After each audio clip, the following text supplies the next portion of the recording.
दोस्तों, RSS chief Mohan Bhagwat ने सपने में नहीं सोचा होगा कि जब वो अमेरिका पहुंचेंगे तो उनका इतना भारी विरोध होगा। और जो ताज़ा तस्वीरें अमेरिका से आ रही हैं वो जाहिर कर रही हैं कि न्यूयॉर्क में भागवत के खिलाफ सड़कों पर जगह जगह विरोध हो रहा है, बढ़ता जा रहा है। When the RSS assassinated children apart in front of their mothers and burned holes where people demonize each other. अब सच ये भी है कि उधर अमेरिका में भागवत का इतना विरोध हो रहा है और इधर दिल्ली में, दिल्ली दरबार में प्रधानमंत्री मोदी की टेंशन बढ़ती चली जा रही है। अब ये क्यों बढ़ रही है टेंशन, ये कारण आगे बताऊंगा, लेकिन इस बीच गुजरात लॉबी, मोदी शाह की पावरफुल गुजरात लॉबी अमेरिका में जिसका बड़ा रसूख है, वो कोशिश कर रही है कि किसी तरह से न्यूयॉर्क की सड़कों पर इस विरोध को कम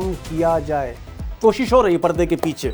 लेकिन मेरा ये सवाल है कि अगर ये विरोध कम नहीं होता, बढ़ता जाता है, तो क्या 29 अगस्त को जो कार्यक्रम है मोहन भागवत का न्यूयॉर्क में, कहीं वो तो खटाई में नहीं पड़ जाएगा? अब कई एक्सपर्ट्स का मानना है कि भाई ये जो विरोध है मोहन भागवत का, ये भागवत का विरोध नहीं, दरअसल ये मोदी सरकार का विरोध है। और जिस तरह से आजकल भारत में हिंदू मुस्लिम संघर्ष या फिर जातिगत संघर्ष या आरक्षण को लेकर संघर्ष बढ़ रहा है, या फिर दूसरी तरफ जेनजी छाती पे चढ़ती जा रही सरकार की, जेनजी हो या जेन अल्फा हो, जो स्थितियां हैं देश की, और जिस तरह से मोदी घिरे हुए हैं, उनकी आलोचना दुनिया भर में हो रही है तमाम नीति और फैसलों को लेकर, ऐसे नाजुक मौके पर आरएसएस के चीफ, जो फैमिली हैं, गार्जियन हैं बीजेपी सरकार के, उनको अमेरिका नहीं जाना चाहिए था। यानी इतने बड़े स्केल पर इस कार्यक्रम को अवॉइड करना चाहिए था मिस्टर भागवत को। अब दोस्तों, ये कार्यक्रम न्यूयॉर्क में हो रहा है और न्यूयॉर्क के जो मालिक मुख्तार हैं वो वहाँ के इलेक्टेड मेयर होते हैं, और मेयर जो हैं ये साहब जोहरान ममदानी, इन्होंने भी एक तरह से किरकिरी कर दी मोहन भागवत की, जब उन्होंने कहा, ममदानी साहब ने कहा कि भाई इस सभा का, इस आरएसएस की मीटिंग का वो विरोध करते हैं, और एज मेयर उनके पास अगर जुरिडिक्शन होता, अख्तियार होता, तो इस प्राइवेट इवेंट को वो कैंसिल कर देते, रद्द कर देते। अब ये बहुत बड़ा स्टेटमेंट है न्यूयॉर्क के मेयर का भागवत के लिए, और आप कह सकते हैं कि एक तरह शर्मिंदगी का सामना करना पड़ रहा है आयोजकों को। सुनिए एक बार, ममदानी साहब को भी सुन लीजिए। I don't support the rally, but I don't know if the city has any jurisdiction on canceling a private event.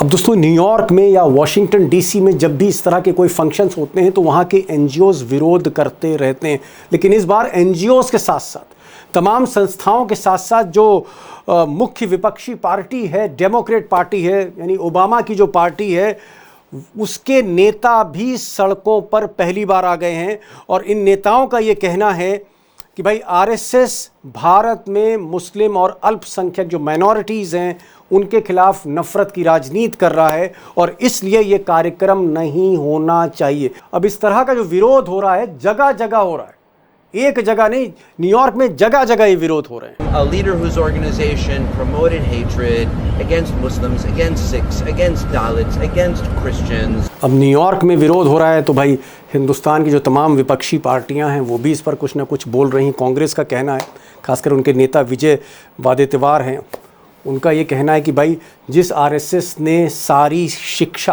पूरी शिक्षा की व्यवस्था अपने हाथ में ले रखी है, उसको चौपट कर रखा है, पेपर लीक हो रहे हैं, शिक्षा मंत्री का इस्तीफा हो गया है, जेनजी सड़कों पर है, ऐसे वक्त पर मोहन भागवत को नहीं जाना चाहिए था। और अगर उनका विरोध हो रहा है तो ये स्वाभाविक है। क्या देने जाएंगे? शिक्षा की व्यवस्था को पूरा करप्ट कर दिया, शिक्षा की व्यवस्था को उजाड़ दिया, इन लोगों ने बर्बाद कर दिया, और जाकर अमेरिका में क्या सिखाएंगे? इसीलिए विरोध होना स्वाभाविक है। अब दोस्तों, जो बड़ा सवाल है जो मैंने आपसे शुरू में किया था कि साहब अमेरिका में 7 समंदर पार ये जो विरोध हो रहा है मोहन भागवत का, इसको लेकर प्रधानमंत्री मोदी इतना टेंशन में क्यों दिल्ली में?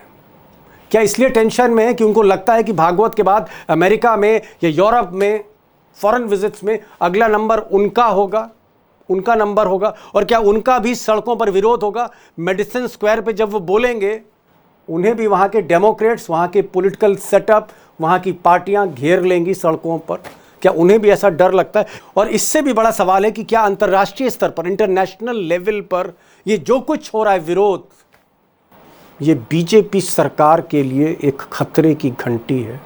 अब सवाल ये भी है कि मोहन भागवत इतने बड़े स्केल पर कार्यक्रम करने न्यूयॉर्क जो पहुंचे हैं, दरअसल वो डंका बजाने पहुंचे थे। अब ये अलग बात है कि डंका बजाने की जगह लंका लग गई है। और यही सवाल मैंने हेमंत अत्री साहब से पूछा। पिछले ही साल वो न्यूयॉर्क में थे और वहाँ के डायस्पोरा को, जो प्रवासी भारतीय हैं, उनके नेटवर्क को अच्छी तरह समझते हैं, जानते हैं। मैंने उनसे यही सवाल किया है और साथ में प्रोफेसर स्वामी भी होंगे, उनको भी सुनिए, क्योंकि जिस पैमाने पर विरोध हो रहा है ऐसा पहले कभी नहीं हुआ। हेमंत जी, पहला सवाल आप ही से, क्योंकि कुछ दिन पहले आप अमेरिका में ही थे, न्यूयॉर्क में भी थे। मैं एक चीज जानना चाह रहा था कि मोहन भागवत आरएसएस चीफ, भाई गए तो थे वो डंका बजाने बीजेपी का, मोदी जी का, लेकिन मैं तो देख रहा हूं कि लंका लग रही है, डंका की जगह लंका लग रही है।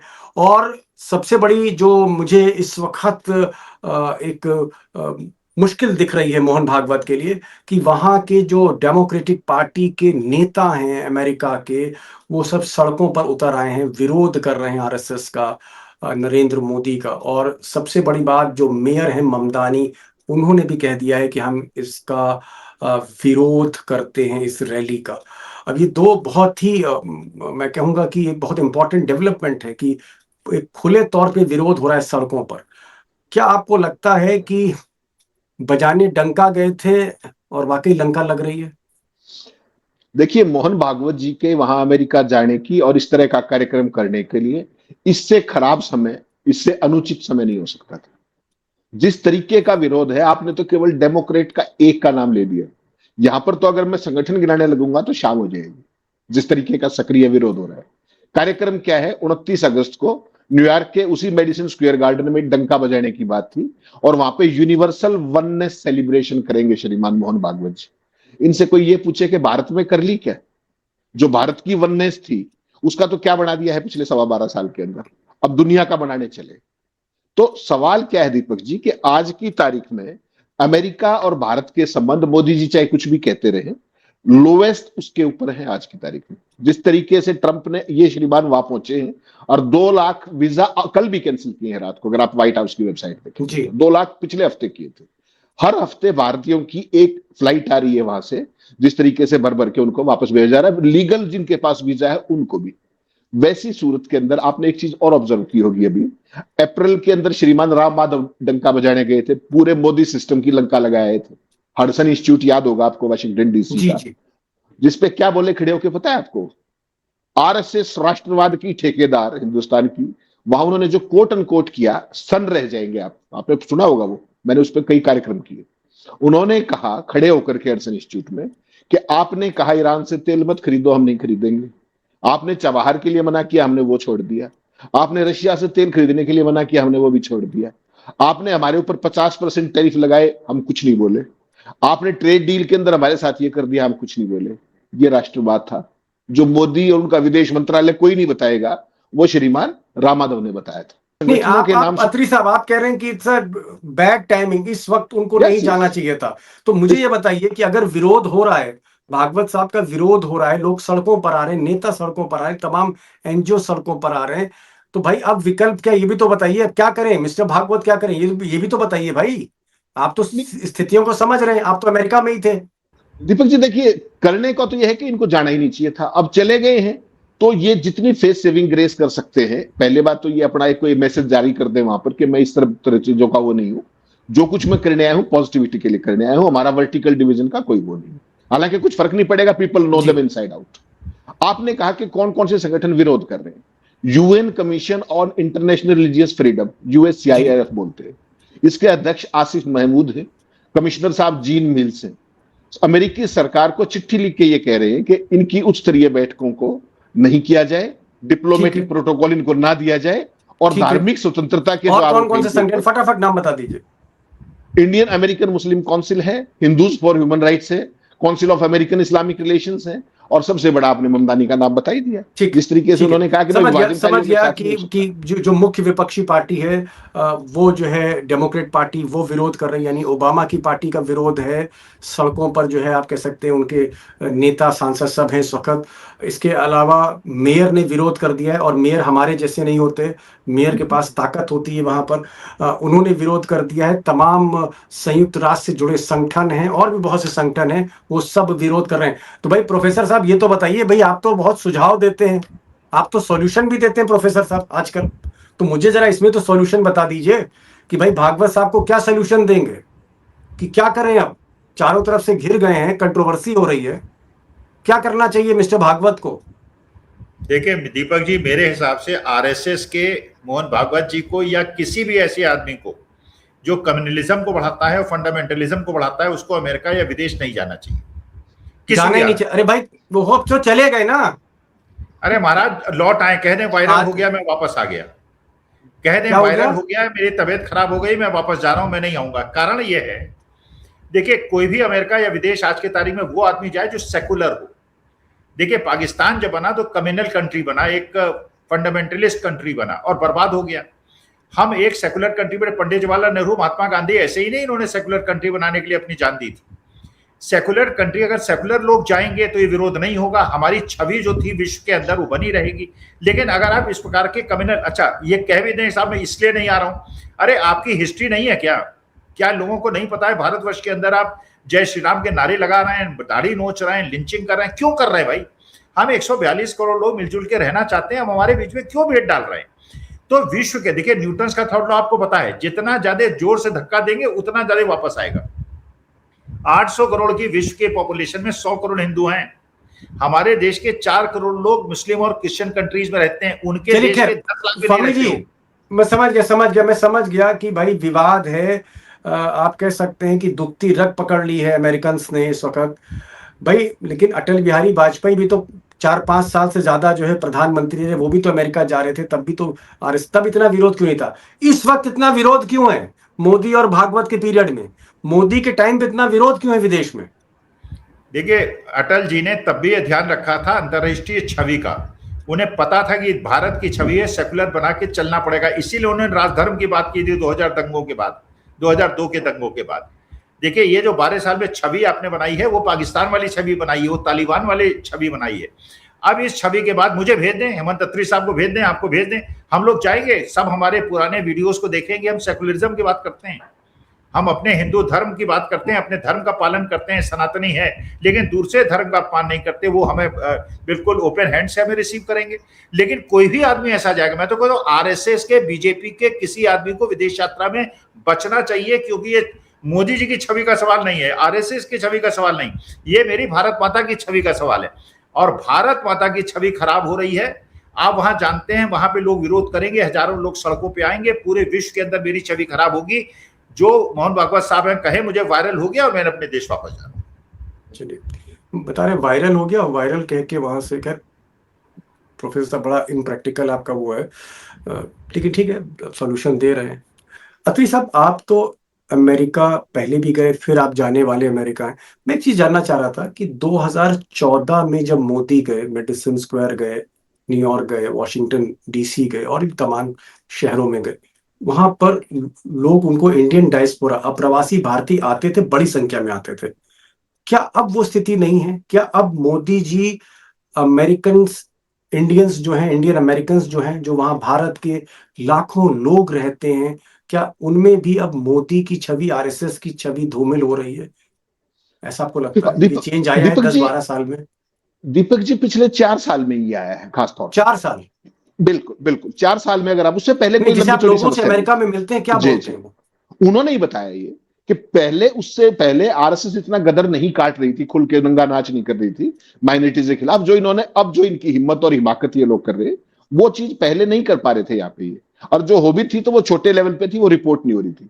आज की तारीख में हर चीज वहां जा रही है, रिपोर्ट हो रही है और बाकायदा उसका नोटिस लिया जा रहा है। ये चीज आप हमेशा ध्यान रखिएगा। दूसरी चीज जो सबसे बड़ी वहां पर अमेरिका के अंदर अब है कि मोदी जी के शासन में जिस तरीके से अनअबेटेड ये माइनॉरिटी बैशिंग हो रही है, वो केवल अमेरिका का सवाल नहीं है, वो पूरे के पूरी दुनिया में आप देख लीजिए। हर जगह पर यही परिस्थिति है। ऑस्ट्रेलिया जैसे देश, न्यूजीलैंड जैसे देश, जहां पर हमारी बहुत जरूरत है, हम अच्छा काम कर रहे हैं वहां पे, वो सारी परिस्थितियां। और देखिए सबसे खराब बात क्या है कि मोदी का जो सबसे प्रिय दोस्त सो कॉल्ड ट्रंप, जो सुबह से शाम तक 2 बार जलील किए बिना उसकी रोटी हजम नहीं होती, वो व्यक्ति वहां पर अंधभक्तों को खुश करने के लिए, उसके भी अंधभक्त है ना, भारतीयों के साथ जो ज्यादती कर रहा है, आज तक ना तो मोदी के मुंह से एक शब्द निकला, ना उनके विदेश मंत्री के मुंह से शब्द निकला, ना मोहन भागवत के मुंह से शब्द निकला, किसी एक ने ये कहा हो कि भारतीयों को आप क्यों पटक रहे हैं वहां से निकाल निकाल करके। अब तो वैलिड वीजा वालों को भी बाहर फेंक रहे हैं। ये परिस्थिति जो हथकड़ियों में, बेड़ियों में, एक शब्द निकला मोदी के मुंह से आज तक, विदेश मंत्री के मुंह से निकला हो, किसी और दिग्गज के मुंह से निकला हो। उसका कारण सबसे बड़ा ये है कि ट्रंप वहां अपने अंधभक्तों को खुश कर रहा है, और हमारे वाले जो है यहां से जो गए हुए, उसमें भी 2 वर्ग हैं। एक जो मोदी जी के अंधभक्त हैं, उनको बाकायदा आरएसएस का सारा सिस्टम है वहां, जो उनको लेकर के आते हैं। अभी आपने न्यूजीलैंड में देखा, चार्टेड फ्लाइट से लेकर के सारी व्यवस्था 1 महीना पहले शुरू हो जाती है। लोग बाकायदा लिस्टेड है आरएसएस के, ये लोग आएंगे, ये डंका बजाएंगे। लेकिन भागवत ने, ओ यस, अभी आप ऑस्ट्रेलिया न्यूजीलैंड के अंदर देखा, मीडिया ने रिपोर्ट किया। अमेरिका के अंदर भी यही सिस्टम। अमेरिका में दीपक जी कोई इतना खाली नहीं बैठा जो फ्री में आपके कार्यक्रम सुनने आएगा। वीकेंड की बात अलग हो सकती है। आज की तारीख में जो परिस्थितियां अमेरिका के अंदर है, हमारे खिलाफ जो हेट क्राइम्स है इंडियंस के खिलाफ, हमारे प्रवासियों के साथ जो अमेरिका का व्यवहार है, जिस असुरक्षा भाव में रह रहे हैं वो, उसके लिए सबसे बड़ी जिम्मेदार मोदी सरकार का नकारापन और आरएसएस की विभाजनकारी राजनीति। ठीक। अंतिम सवाल, समय कम है। अखिल स्वामी जी, आपको क्या लग रहा है? मैं तो ये समझता हूं कि मोहन भागवत का ये जो दौरा है, ये एक तरह का बीजेपी के दौरा, आरएसएस मतलब बीजेपी, बीजेपी मतलब RSS. Let's be very clear. क्या इसको मैं ये मानूं कि मोदी जी की जो साख जो बनाने की कोशिश थी, अब पूरी तरह से एक्सपोज हो गए मोदी? देश में तो हुए हैं, क्या विदेश में भी, दुनिया में एक्सपोज हो रहे हैं, और इस एक्सपोजर की वजह से ये विरोध हो रहा है? रिस्पॉन्सिबल मोदी हैं, उनकी सरकार है। देखिए दीपक जी, जो एक्सेप्टेबल नॉर्म है डेमोक्रेटिक और सेकुलर कंट्रीज का, उसको अगर आप डाउट नहीं करेंगे तो उसका आपका विरोध होगा। राहुल गांधी का विरोध होते आपने देखा कहीं? राहुल गांधी विदेश जाते हैं, कहीं विरोध होते हुए देखा आपने? पंडित जवाहरलाल नेहरू, इंदिरा गांधी और डॉक्टर मनमोहन सिंह, अटल बिहारी वाजपेयी, किसी का विरोध होते हुए देखा? क्योंकि जो एक्सेप्टेड नॉर्म है, जो डेमोक्रेसी और सेकुलरिज्म के अंदर जो जरूरी है, वो अब नहीं कर रहे हैं। और ये हम लोग इनको चेता रहे हैं, इनको 12 साल से बता रहे हैं, भाई हिंदू केवल हिंदुस्तान के अंदर मेजॉरिटी में हैं। हमारे भाई बहन, हमारे परिवार के लोग दूसरे देशों में, विदेश में जाके क्रिश्चियन और मुस्लिम कंट्रीज में रहते हैं। हमें उनके सेक पे, for the sake of my family members and my friends, I have to be fair to the Muslims and Christians here. आप अगर क्रिसमस के अंदर उनके चर्चों में घुसोगे और उनका अपमान करोगे, क्या उनके, हमारे मंदिर में अगर मान लीजिए अमेरिका के अंदर अटैक होगा, हमको बुरा नहीं लगेगा? क्या लगेगा? Because we are core Hindus. लेकिन हमें दूसरे की भावना इसलिए देखनी पड़ेगी कि हम माइनॉरिटी में हैं, विश्व में, देश के अंदर मेजॉरिटी में है, लेकिन पॉलिटिकल एंड्स के लिए अगर आप फायदा करेंगे अपना करने के लिए, इस प्रकार की चीज करेंगे, किसी का विरोध नहीं होता। और मैं आपको लिख के दे रहा हूं, पूरे विश्व के अंदर जिस भी देश के अंदर आरएसएस वाले जाएंगे, उनका विरोध होगा। क्योंकि जैसे मोदी जी का हर पत्रकार, विश्व का हर पत्रकार प्रश्न पूछेगा, कठिन प्रश्न पूछेगा, इसलिए ये प्रेसिडेंट बन गया है कि प्रश्नों का जवाब नहीं देते। उसी प्रकार से आरएसएस, बीजेपी का कोई भी आदमी विदेश जाएगा, उसका विरोध होगा। तो भैया देश की छवि को बताने के लिए विदेश यात्रा बंद कर दो। जो 8000 करोड़ का हवाई जहाज है। अच्छा, एक चीज बताइए स्वामी साहब, अगर आप मानते हैं कि मोदी के जो फैसले, मोदी ही रिस्पॉन्सिबल हैं आरएसएस की शर्मिंदगी के लिए, मोहन भागवत के लिए, तो मोहन भागवत तो भाई गार्जियन है, मोदी को क्यों नहीं हटा देते कुर्सी से? कम से कम मोदी को हटा के किसी और को पार्टी से बना दे। ऐसा क्यों? हिम्मत नहीं है मोदी को हटाने की? कोई गिरोह काम कर रहा है और उसका एक सरदार है और बाकी उसके मेंबर्स हैं। सरदार को हटा देंगे तो मेंबर ही को तो सरदार बनाएंगे ना भाई। इसका मतलब यह है कि 12 साल के अंदर जो भी चुप होके बैठा है और इस अत्याचार को देखा है, हम लोगों के कहने के बावजूद कि देश को सेकुलर होना चाहिए, धर्मनिरपेक्ष होना चाहिए, हर धर्म का सम्मान होना चाहिए, तो जो भी आदमी उस गिरोह के अंदर था और उसने उसको बिल्कुल चुपचाप सहा था, उसको भी एक्सेप्ट नहीं करेंगे लोग। हमें चाहिए एक ऐसा आदमी देश के अंदर जो बिल्कुल सेकुलर हो, देश को एकजुट करे। 142 करोड़, चलिए वो तो खैर 2029 में तय होगा, अभी तो भाई संख्या नहीं, अभी भी तय हो सकता है, अभी भी तय हो सकता है। ऐसा सरकार पलटते देर नहीं लगती। अगर ये पता चल जाएगा लोगों को कि ये स्वामी जी तख्ता ही पलट के मानोगे लग रहा है आप? नहीं, चैनल भी बंद कराओगे, ये चैनल बंद कराओगे आप? ये अमेरिकन तख्ता पलट देंगे। आप ये चैनल बंद करा के मानेंगे, हमें लग रहा है। मतलब आप तख्ता मैं तो पलटना राय चाह दे रहे रहा हैं। हूँ, मैं तो राय दे रहा हूँ, माने माने ना माने ना माने। On a serious note, Hemant Atri ji, आप पॉलिटिकल एडिटर रहे इतने बरसों से, मोहन भागवत के पास क्या विकल्प है? अगर मोदी बदनामी का सबब बन रहे हैं पार्टी के लिए, सबके लिए, संस्थान के लिए, संगठन के लिए, तो मोदी को बदल क्यों नहीं देते? क्या मोदी को बदलना मुश्किल है आज की तारीख में आरएसएस के लिए? पूरी तरह से ग्रिप में है मोहन भागवत मोदी के। दीपक जी, ना तो आरएसएस ने मोदी को बढ़ाया था, ना वो उसको बदल सकते हैं। मोदी को बढ़ाया था आपकी इंडस्ट्रियल लॉबी ने, जिनको दो डबल ए जिनको आप कॉर्पोरेट। बोलते हैं, कॉर्पोरेट के प्रतिनिधि हैं वो। आरएसएस उस कॉर्पोरेट का एक हिस्सा है, बहुत छोटा सा हिस्सा है आज की तारीख में। जैसे राहुल गांधी ने उस दिन कहा ना कि उसके अंदर तो आप मॉनिटरी क्या कहना चाह इंक्लूजन रहे किया हैं गया। कि भागवत जो आरएसएस के चीफ है, अभिभावक हैं, गार्जियन है बीजेपी की, इनकी आज वो हैसियत नहीं है? पूरी आरएसएस में किसी की हैसियत नहीं, भागवत की छोड़िए, किसी की हैसियत नहीं है कि उनसे आंख में आंख डाल के बात भी कर ले। हटाने की तो बात छोड़िए, मोदी से? जी जी जी, मोदी और अमित शाह से भी छोड़ दीजिए सारी बात। और आज की तारीख में परिस्थितियां ये कि जब 6-6 साल के बच्चों को भारतीय जनता पार्टी की बिहार पुलिस अगर हाथ में पकड़ के हिरासत में लेती दिखाई दे रही है, आप समझ लीजिए कितनी 56 इंची सरकार है, कितनी 56 इंची विचारधारा है। मोदी को आरएसएस नहीं हटा पाएगा। मोदी को इस देश की परिस्थितियां हटाएंगी, जेन जी हटाएगी, जेन अल्फा हटाएगी। धर्मेंद्र प्रधान जा चुके हैं, गडकरी का नंबर अगला है, और मोदी का नंबर किस दिन आ जाएगा आप और मैं हाथ मलते रह जाएंगे। इस तरह की परिस्थितियां ये जेन जी और जेन अल्फा बना रही है इस देश के अंदर। आरएसएस के बस की बात नहीं है, आप लिख के रख लीजिए इस बात। हेमंत अत्री सीनियर पॉलिटिकल एडिटर, अमेरिका गए थे, फिर अमेरिका जा रहे हैं। इनका ये कहना है कि भाई बहुत बड़ा हिंदुस्तान के शर्मिंदगी की बात है कि आरएसएस के चीफ वहां पर हैं और लोग सड़कों पर उतरे हैं। वहां के जो अमेरिकन लीडर्स हैं, वहां के जो लोकल लीडर्स हैं, वो सड़कों पर हैं। डेमोक्रेट पार्टी, यानी एक पार्टी ट्रम्प की है और जो ट्रम्प के अपोजिट पार्टी डेमोक्रेट, ओबामा की पार्टी समझ लीजिए, वो इस वक्त सड़कों पे उतरी हुई है। मेयर कह रहे हैं, मेयर, न्यूयॉर्क के मेयर, और बहुत ताकत होती है उनके पास, मेयर के पास, मेयर कह रहे हैं कि भाई मैं इस रैली का विरोध करता हूं और अगर मेरे बस में होगा तो मैं इसको रद्द भी कर सकता हूं, ऐसी बात कह रहे हैं। और कई ऐसे एनजीओज हैं, कई ऐसे इंटरनेशनल ऑर्गेनाइजेशंस हैं, उनकी भी वहां पर विरोध और प्रोटेस्ट चल रहे हैं। ऐसे में क्या होना चाहिए? क्या मोहन भागवत इन इस शर्मिंदगी और विरोध के बीच मेडिसिन स्क्वायर पे वो अपनी मीटिंग करेंगे या वो पीछे हटेंगे? लेकिन एक बात तय है, जो अत्री साहब कह रहे हैं कि इसके पीछे कहीं ना कहीं जो कसूरवार दिखते हैं वो मोदी की पॉलिसीज हैं, जिसकी चर्चा धीरे धीरे दुनिया में हो रही है। और जो अमेरिका में माहौल था 2014 में या 16 में या 17 में, जब हिंदुस्तान अप्रवासी भारतीय सुनने आते थे, अब वो माहौल नहीं रहा है। किराए की भीड़ वहां पर लाई जा रही है। और एक सवाल जो मैंने पूछा अपने दोनों पैनलिस्ट से कि भाई बेहतर है कि मोहन भागवत बदल क्यों नहीं देते मोदी को, अगर इतनी शर्मिंदगी का सामना करना पड़ रहा है? अत्री साहब ने कहा कि इतनी हैसियत नहीं है क्योंकि मोदी कॉर्पोरेट लॉबी के रिप्रेजेंटेटिव हैं। बहुत बहुत शुक्रिया अत्री साहब, बहुत बहुत शुक्रिया। Thank you so much for joining this programme. Thank you so much.